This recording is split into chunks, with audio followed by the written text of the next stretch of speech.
Today, what we're going to do is we're going to jump into doing some oxy-fuel cutting, and I'll show you guys a couple different things, different ways to cut. We're going to do a straight cut. We're going to do a 45-degree angled cut.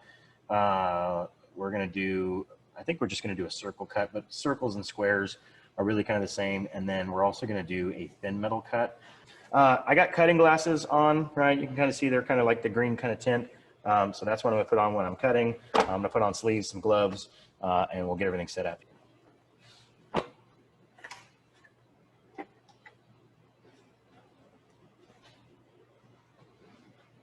So it might look like I just blacked out that screen right now. And well, I guess I kind of did because it is black, but there is a Shade 5 lens over the camera that's on the, should be your left-hand side if it's the same as mine.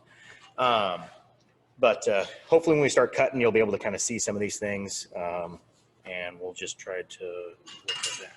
I got my producer over here, so hopefully he can kind of keep an eye on stuff for me. Oh, yeah, I'm professional. I got a producer, right? Not really. I just high dollar too. Yeah, I just have a student that's in here working on some stuff. Again, he is as a student. He's part of an IT class, so they've allowed them to be in class, not you guys. Couple things when we start, and Chris, just let me know if there's if the view's okay or anything like that, or maybe adjust the camera there if we need to. Yeah. So I've already set up this torch. We've gone over that last week, so I'm not going to waste time going over how to do that. If you need to, the beautiful thing is we've got the video so you can see that. But we've already got it set up, but we're just going to go through this process of hitting our acetylene. We're going to start our acetylene. We're going to crack it. We've got the striker. That's right here. And you can see now we've got, I'm trying not to burn stuff here because I've got a lot of stuff that's around me. We're going to set this tip up until this flame, we just kind of get rid of that little black smoke that's there. And I think that's kind of where we had some trouble last week where we couldn't see that. And so I'll kind of make sure we demonstrate that. You can see all the little black smoke that's kind of flowing? Can you see that, Chris? Yeah, you can see it. Cool. Okay, we want to turn this thing up until we get rid of that black smoke there. There's going to be a little bit. Is this the only one recording? No, they should both be recording. So. That one's recording? Yeah, it's maybe black, but it's off the screen, right? No, you can't see it. It's black. Can you see it in there? Just barely. Huh? Just barely. When we start cutting, we'll get to be able to see it. Okay. So then we're going to take our oxygen. We're going to adjust our oxygen right here on this little tip. And what we want to do, and I'll try to get down in this one because maybe this. Can you see it now a little bit? Yeah. Okay. So that camera right there is probably hard to see. Bring it also. Bring it closer like this. Lower. Okay, right there. Right there. Okay. So one thing, and I know we didn't pick this up last week very well, but we want to adjust this oxygen until we kind of get these blue cones. So I'm kind of turning this lever, and we could see those blue cones become crystal clear. Hopefully that's coming up on that camera. Okay, and then the other thing is I'm going to hit this nozzle right here, this little handle. I'm going to hit that handle right there. Notice how they become kind of rough again. I'm going to adjust my oxygen up as it gets to that point until those cones, those preheat cones, become clear. So that right there is a neutral flame. That's how we set it up. We have it just enough oxygen to where that inner cones or those outer cones there are nice, crisp, and clear. Okay, so hopefully this is a better shot than what we had last week to kind of show you some of those things. What we're going to do is we're going to make a cut. And there's a couple things that we're going to try to do on this. We got a nice flat piece of metal. It's manufactured right there. What we're going to do is I'm actually going to take this. I'm going to pull this thing back because it's a lot easier to keep it straight pulling it back than it is pushing it forward. Not to say that you can't push it forward, but we just want to give ourselves as much success as we possibly can. So that right there, Chris, is that still in view? Yes. Okay, cool. We're going to try to do about 4 inches of this cut right here. And I'm just going to use my hand to kind of like balance this. And then all I can do is just kind of rotate my hand backwards as I'm pulling this thing back. Okay, and that's going to give me a nice kind of just smooth, hopefully as smooth as we can on this cut. Typically what you're going to do is you're going to take a grinder to this stuff and you're going to grind it down. But the less work we have to do with the grinder, the better off we are. Those little blue cones, hopefully you can see those things. You want those about 1/8 of an inch away. And what we're looking for on this metal is we're looking for this thing to kind of start to turn kind of a bright, kind of a yellowish color is kind of what we're seeing through the glasses and stuff. You can see it starts to kind of cut there, so we know we've got the right temperature. I'm just going to make a cut in.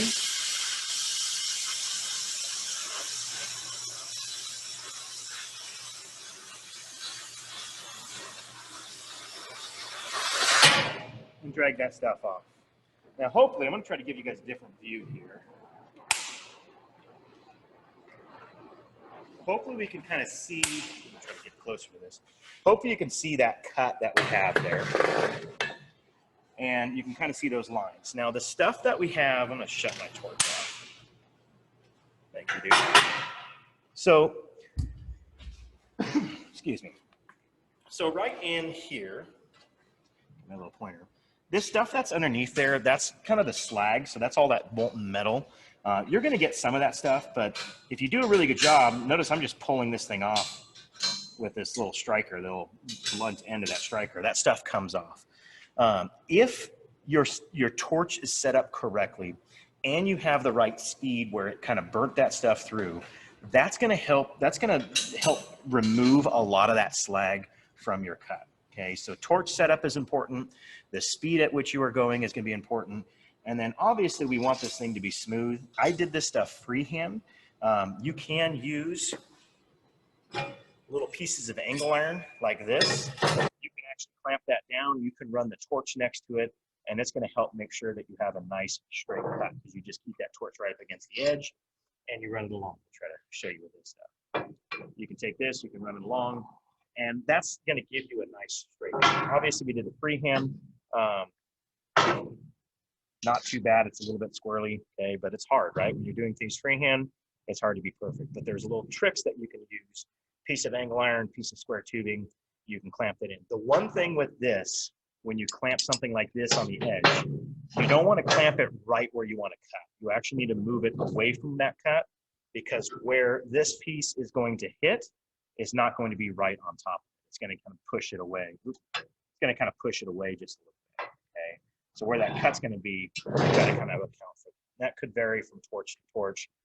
It may be a little bit different. So what we're going to do now is we're going to do a 45-degree cut. We're actually going to use that piece of angle iron. And when we do a 45-degree cut, what we're going to do is we're going to end up cutting it like this, and we're going to create almost like a blade's edge on this. So if we wanted to kind of match two pieces together, if we wanted to try to hit and do like a miter joint with something where we can weld it together. Huh? Are you kidding me? Ignore it. I'm in class. My wife's calling me. I'm sorry. Okay. So we'll set that back up.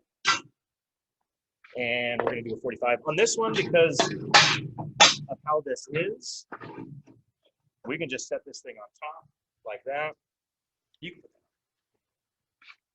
and we don't need to worry about trying to hold this thing down because this stuff has got enough friction on here that it's going to hold it in place.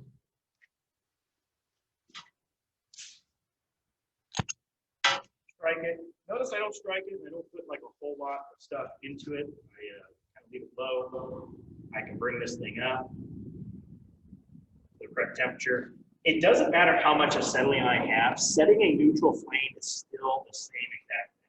So I can kind of increase my acetylene. I can decrease a little bit, but setting a neutral flame is still the same thing. You're going to add the oxygen. We'll add it. I'll try to get you guys in view right here. We're going to add this oxygen until those flames, those preheat jets become clear.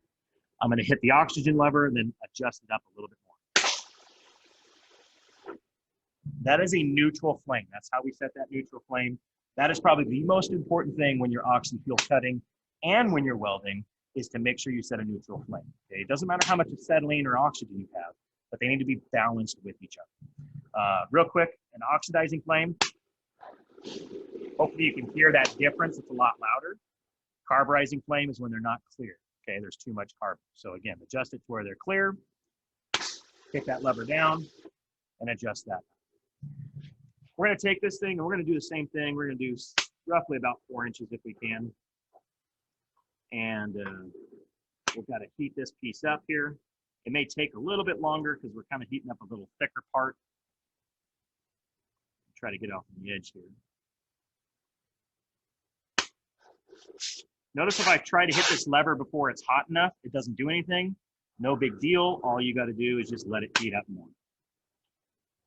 If you got a real thick piece of metal, you might kick your acetylene up a little bit higher to give you a little bit more pressure and a little bit more heat. And then obviously you have your oxygen up as well.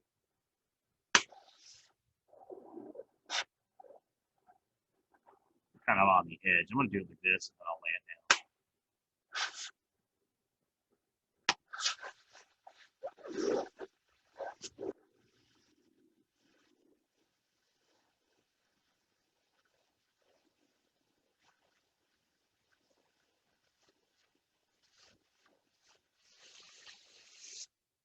Went a little fast there. Pulled it a little too fast and then didn't cut.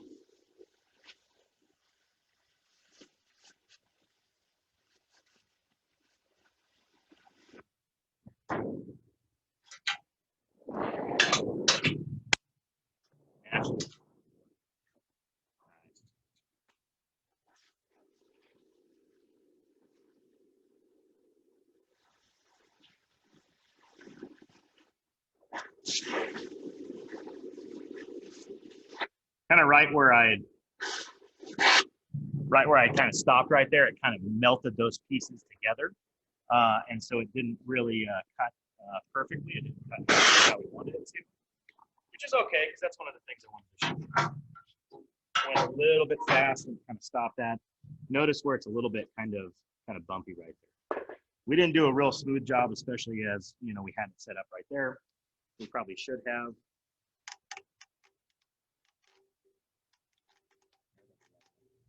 I'm looking at the wrong video here. Okay.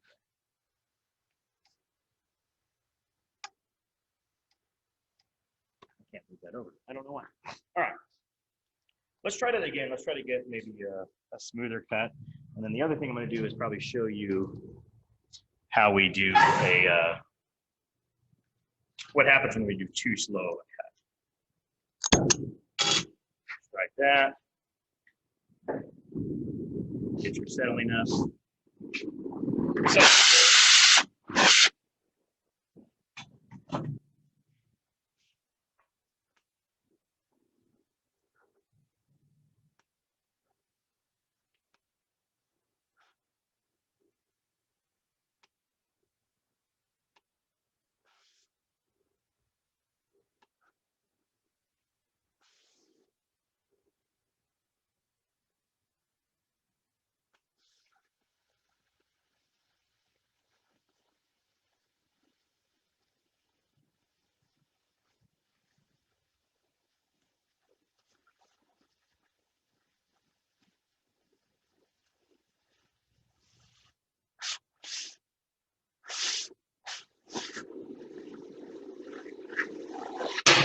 all right. So you see we got a little bit of a separation right there. Hopefully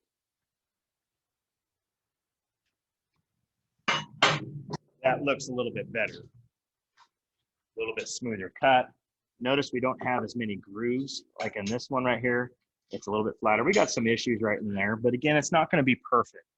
What we would do is we would take a grinder of that, we would clean it up. The smoother you get it, the better off and the easier it is to clean this thing up, to prep this stuff. Notice there's less kind of slag. There's some slag right here, right in there. There's less slag on this one. It's gonna be easier to kind of clean that slag off and get that thing set up and ready for any kind of welding that we need to do.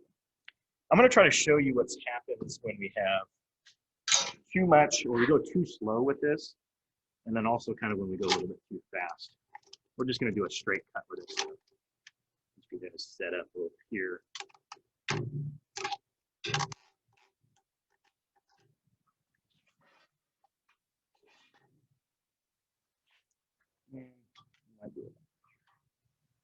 Right on the edge.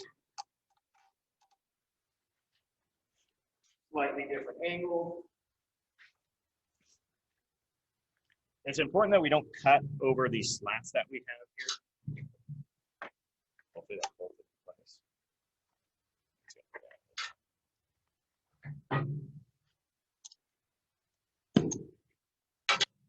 set my torch up away. You guys have seen this. All right. So when we're cutting, interesting. Can you see it okay? So when we go to cut, if we go too fast, here's what happens. See how it just kind of cuts it out? You could stop, you could restart your cut, and you're good to go. If you go too fast, oh, sorry, I want to go slow. If you go too slow, typically this stuff, and it's probably going to make me a liar right now.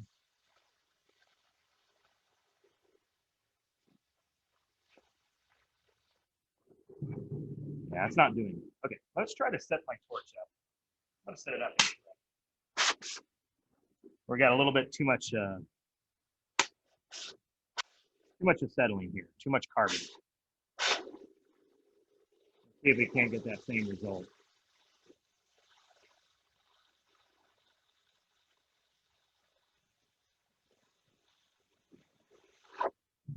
Yeah. So I kind of melted some of the stuff together. Notice how it doesn't fall out real easy. A lot of times what'll happen is it will just take this metal and it will just melt these pieces together. I'm going to try another cut back here. We're going to go in the opposite direction.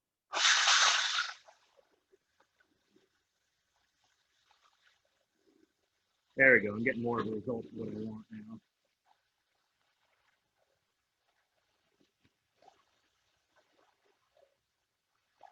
Yeah, that's what I want to see. I'm just going to cut this off. Notice that piece falls off. I don't know if you guys can see this in here, but this piece, I'm going to pull that off. This piece right here, it starts to just kind of melt these things together. You're going too slow and it's going to melt it. Sometimes it does it real bad. We may try to get that when we go to do a circle cut to see if that maybe changes things a little bit, makes stuff a little bit different. Let me get you guys to up here a little bit. Drop you back down. Okay. So this metal is going to obviously be hot.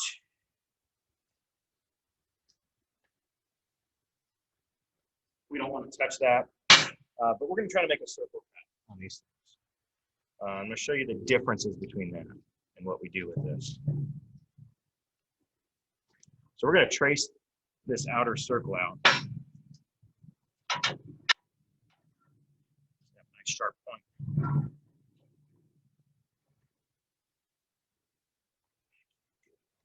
Man, I'm weak. That's going to be better. Okay. So this is just soapstone that we have here. Soapstone is like a chalk for marking metal. I'm just trying to get as much into this pipe as we can. We can pull that pipe off.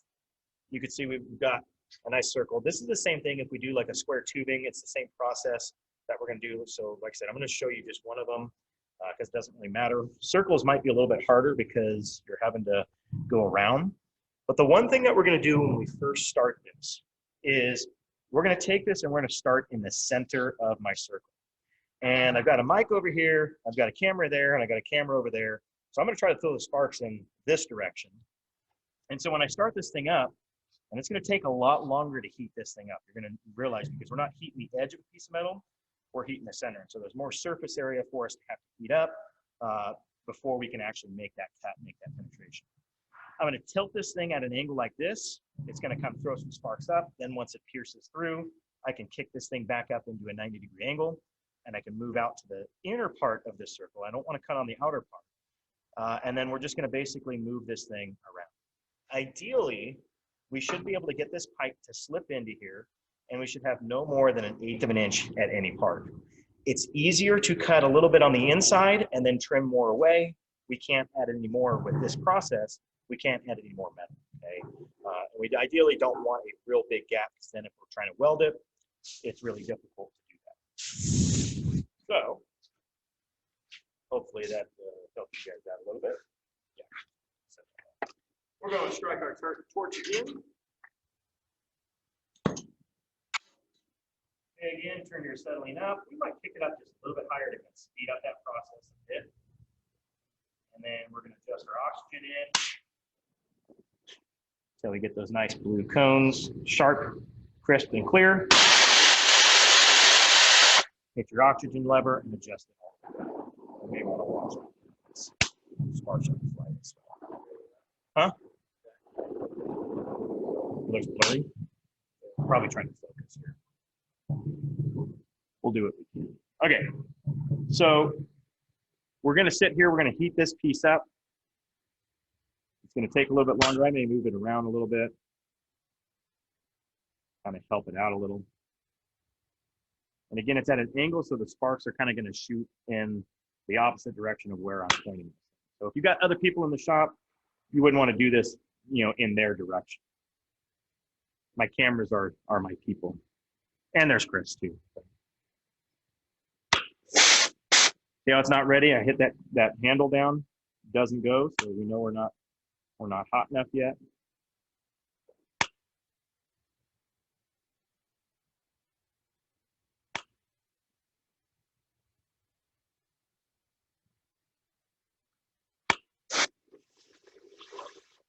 Notice how it creates a little bit of like burrs and, you know, different kind of flag that's on top. That's why we start in the middle, because we're going to cut that stuff out and it's not going to matter. If we do that on the edge of our circle, we're going to end up with something that's not as smooth.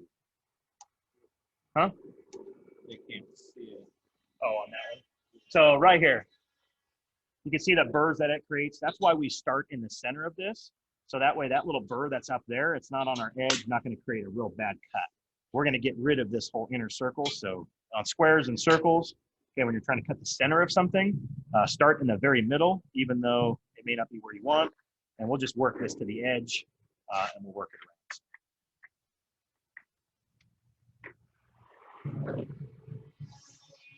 You can do this in just one swoop, but I'm stopping to kind of show you.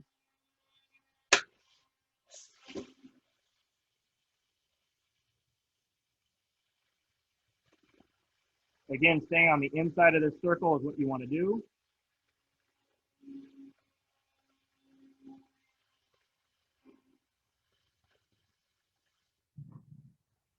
Can't see my circle.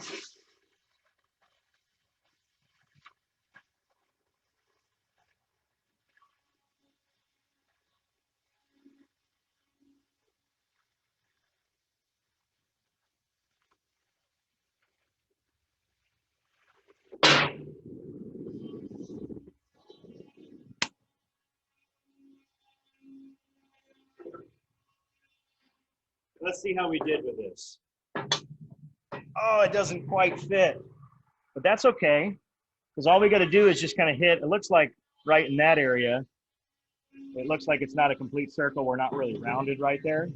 So I can just set my torch back up and I can try to do that. Nowhere do we have, are we more than 1/8 of an inch of wear on this, which is good. So we'll set the torch back up.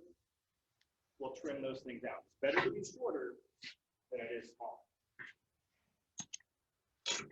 Always just gouge more. I'm going to trim this little corner up right here. It's the area I couldn't see very well.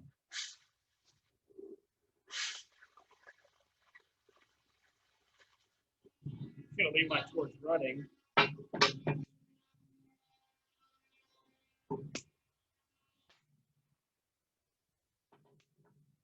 Probably right there, and I think right here too. This little section.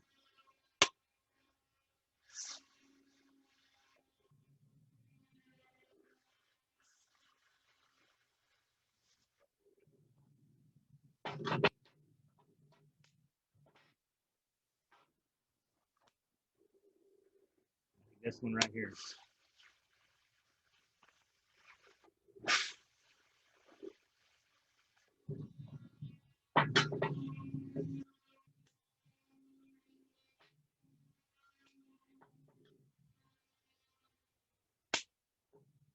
Thinking right there, yeah. Flat spot right there.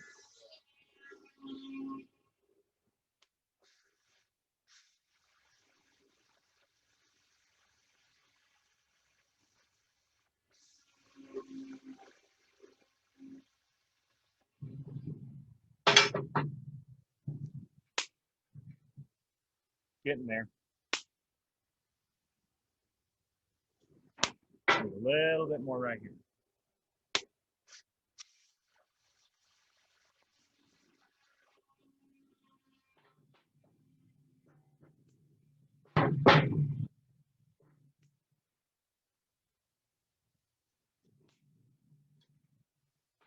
It hung up just a little bit now.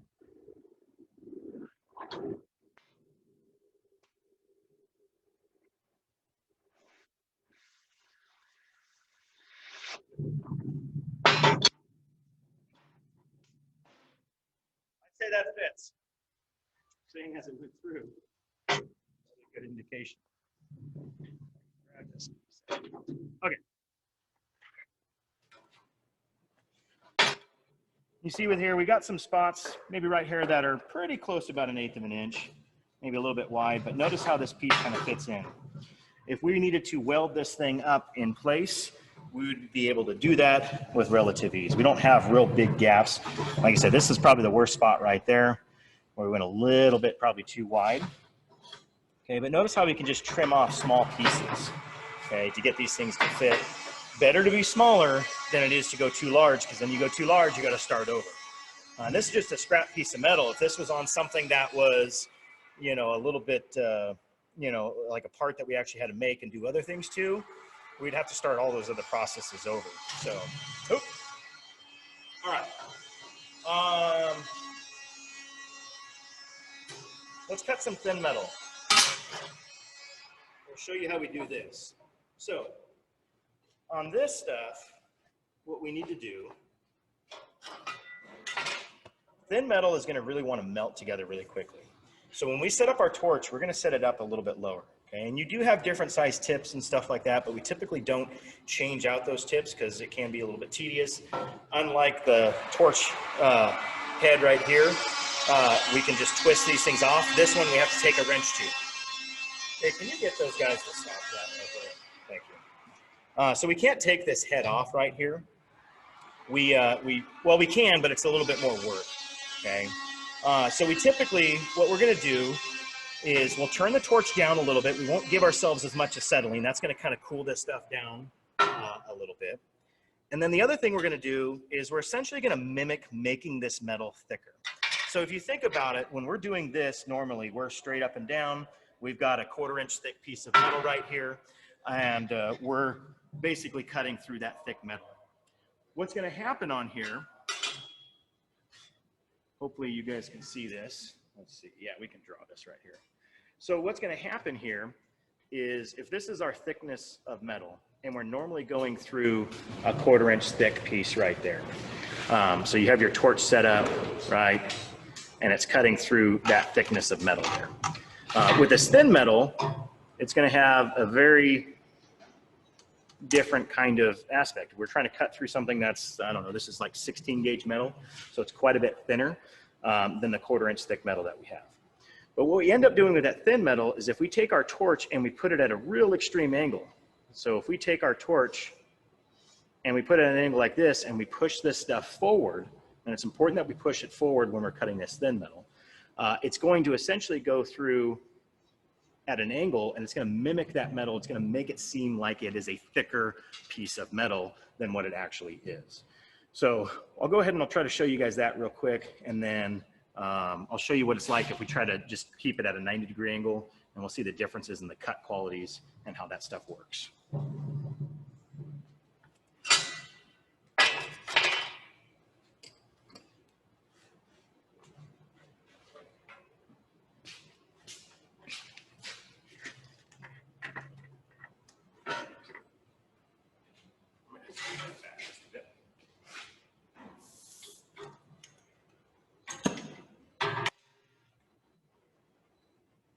Further back. Yeah.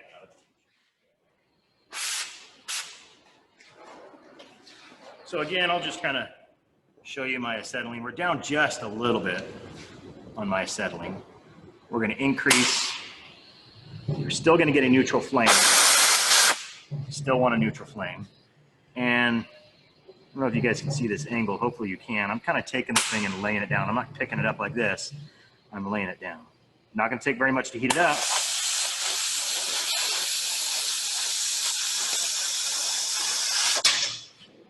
we can run that cut. It goes a lot quicker because the metal is a lot thinner, okay? It's not the best cut, obviously. We can do things to help keep it straight. But if we go straight down, you're gonna see quite a big difference. And maybe I'll try to do another, well, we'll do a straight down one and then we'll try to show you this thing.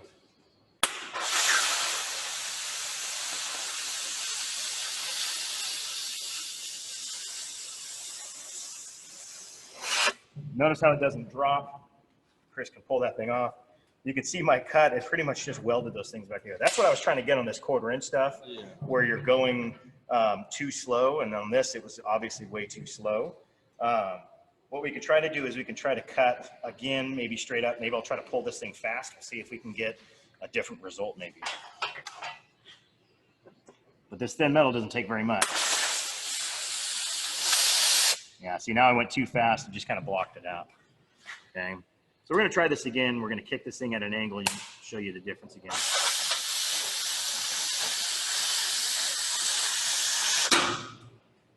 Okay, so that angle is probably the most critical thing when you're cutting on thin metal like this. You don't have to change your tip out.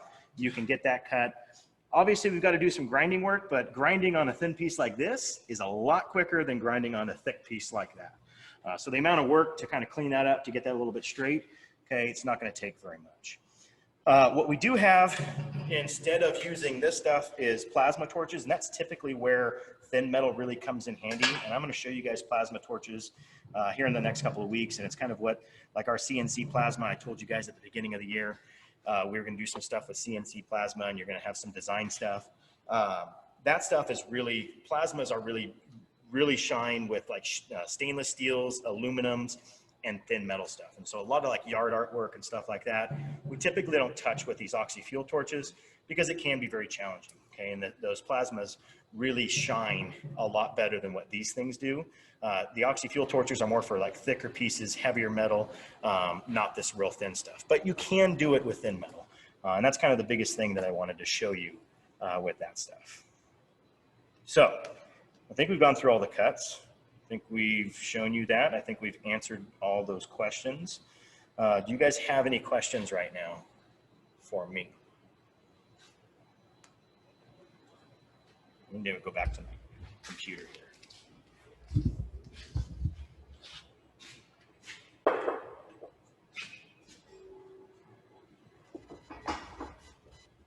Does anybody have any questions? I was wondering, maybe I missed it. Question number 6, what is slag when cutting? So the slag is, show you the see this stuff at the bottom right here? That's slag. That's just materials. And it really kind of appears when, get my mic back to me. Okay, does that sound better? So the slag is right here at the bottom. And if you go really slow, it's gonna kind of melt and kind of stick to the bottom of that. You're gonna have this thing called a kerf. The kerf is the material that you are removing as you are cutting. And if you cut at the right speed, and if your torch is set up correctly, you're gonna end up with almost no kerf, like you can see right here, or no slag at the bottom there. Over here where I went really slow, you can see there's a lot of slag on the bottom. I can kind of break that stuff off. Sometimes it likes to stick really, a lot. And if it sticks, then we have to clean it up. You can't weld over that stuff. You do have to grind those things out. But that's what the slag is. It's just the kerf, the material that you're taking out, and it's sticking to the bottom of your cut there instead of just falling right off. Ideally, if everything's set up, it'll fall right off and you won't have any issues with it. Okay, perfect. Thank you. What other questions do we have? What is done to thin metal with the same torch that we use for thick metal? So turning down your acetylene a little bit as you're setting up the torch, and then taking that torch, instead of being at a 90 degree, you're taking it and you're going like a 45 or even steeper, maybe even like a 30 degree angle. Okay, so if you drop that angle down, essentially what you do, instead of going through the real thin piece, when you put it at an angle, it actually makes that metal thicker in a way. It doesn't actually make it thicker, but The torch thinks it's going through thicker metal, right? Because it's having to go not straight up and down, it's going at an angle. And so it's having to pass through more metal, and it's just set up. It's a better setup. It's a better cut. These torches, like I said, are really designed to cut thicker metal, but there are things that you can do. You can change the tip size out, but I've never seen anybody do that because it is a little bit time consuming. If you need to cut a lot of thin metal, you're either going to have a plasma cutter or you're going to have a torch that's dedicated to that. And you might grab it, one torch that's for thin metal, one torch that's for thick metal, because the time that it takes to change that stuff out, if you're bouncing back and forth, it just isn't worth it. So taking it at an angle and turning your settling down slightly. What other questions do we have?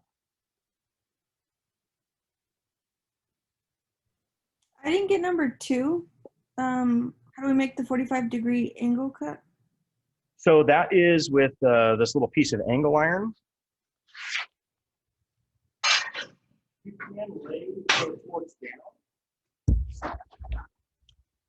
You could lay your torch down and simply just hold it at a 45, but then it's going to be kind of wobbly.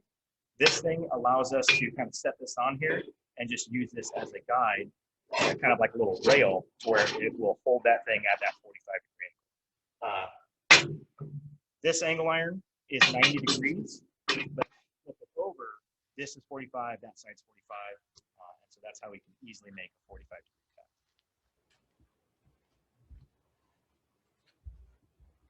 What other questions do we have? For number 1, is it left to right for the easier angle or easier direction? What was that? For number 1, is it left to right for the easier direction to go to?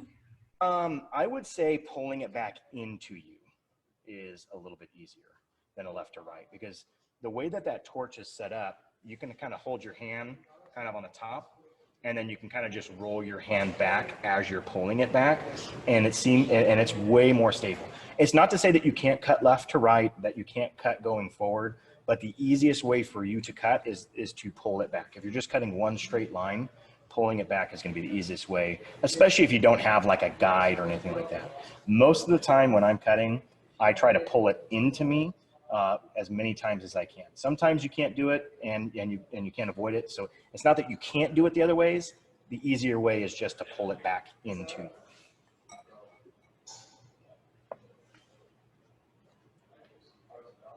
We have another question.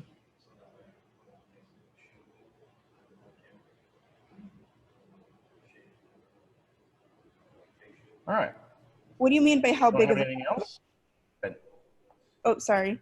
What do you mean by how big of a gap is too big? Is it like, are you talking about centimeters or? Huh? 1/8 of an inch. So Okay. on that circle cut, if it's bigger than 1/8 of an inch, it's too big. That's kind of like the parameters that we set up. So like if I were to have you cut this stuff in class, I would say you're going to cut a circle and the pipe has to fit with no more than 1/8 of an inch gap on one side or the other.